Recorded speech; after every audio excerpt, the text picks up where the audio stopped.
Hi everyone, I'm Kevin Nelson. Here's a look at what's going on this week in the news. We begin with one of two stories in the news from Rochester, New York. The Rochester, New York suburb of Greece was sued by two residents who argued that the town council's tradition of opening sessions with prayers offered by local clergy violates the Establishment Clause of the First Amendment.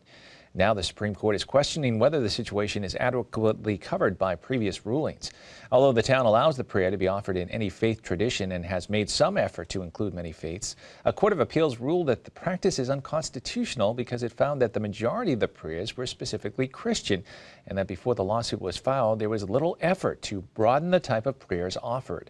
Looking to the 1983 Nebraska ruling in March versus Chambers, which found that opening prayers do not violate the Constitution, several Supreme Court justices seem to be looking for how they might define a way for a municipal body to allow prayers.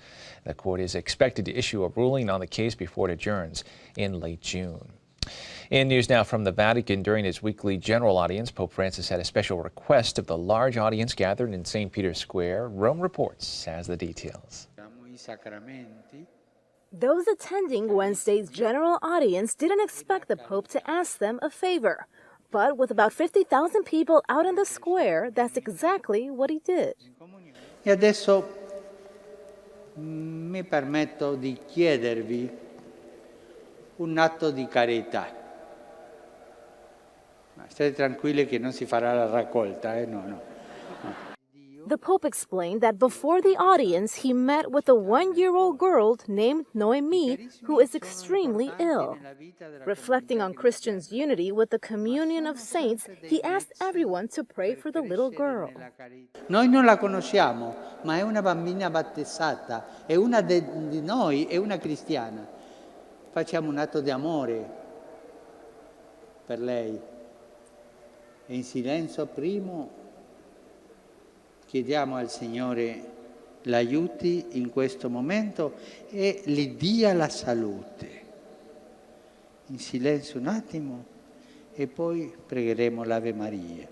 During his catechesis, he explained that the communion of saints is based on the sacraments. It's through the sacraments, he said, that Christians find God, help others, and steer away from false idols. And that's precisely why he emphasized the importance of the Eucharist, baptizing children early on, and the sacrament of confirmation. He especially highlighted confession. È importante, quando ci sentiamo peccatori, andare al sacramento della riconciliazione. No, padre, ho paura perché il prete mi bastonerà. No, non ti bastonerà il prete. Tu sai che incontrerei nel sacramento della riconciliazione a Gesù, Gesù che ti perdona. È Gesù che ti aspetta lì. E questo è un sacramento. E questo fa crescere tutta la Chiesa. Reflecting on his prayer petition for the little ill girl named Noemi, the Pope said prayer should be sincere. It's a moment when one should join in on one's suffering on a spiritual level. The Pope also added that in the early days of Christianity, pagans were impressed by the love and mercy of believers.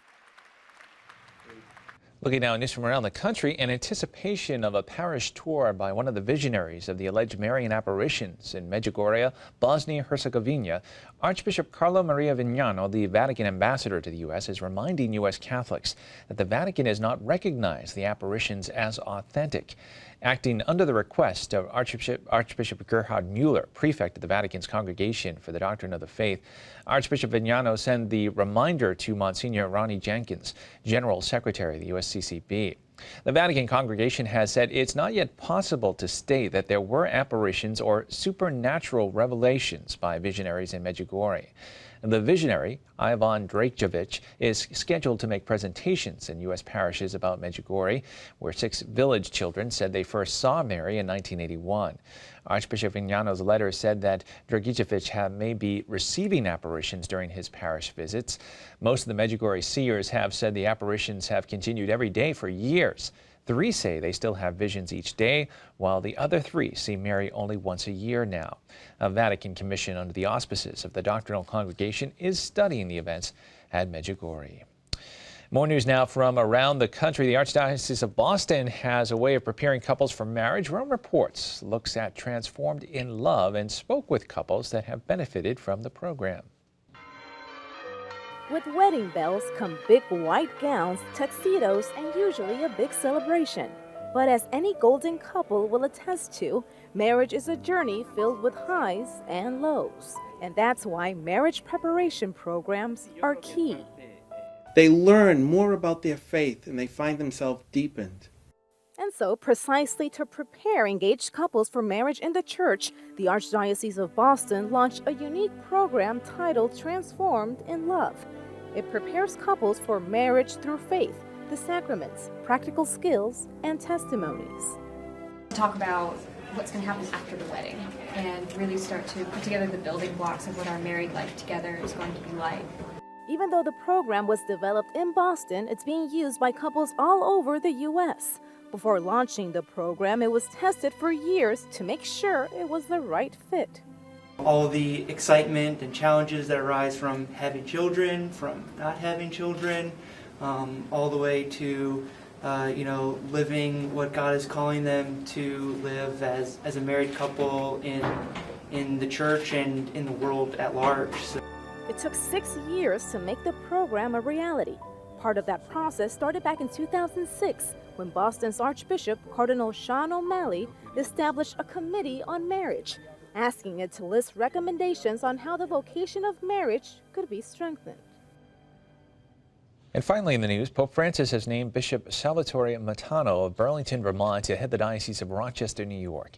Bishop Matano, who is 65 years old, has headed the Burlington Diocese since 2005. His installation mass is scheduled for January 3rd at Sacred Heart Cathedral in Rochester. After a news conference at the Diocesan Pastoral Center introducing Bishop Matano, he surprised those gathered for the 12:10 p.m. daily Mass, which he celebrated at the cathedral. After Mass, Bishop Matano spent several minutes greeting members of the congregation. Bishop Matano was ordained a priest of the Providence Diocese in 1971 after studies at the Pontifical North American College. He has served in Washington at the Vatican Embassy and as Vicar General and moderator of the Curia of the Providence Diocese. He also was a professor at Providence College. Well, that is all the information we have for you at this time. I'm Kevin Nelson. Don't forget, you can keep up to date on Catholic news throughout the week with Catholic Newsbreak right here on the Catholic TV Network.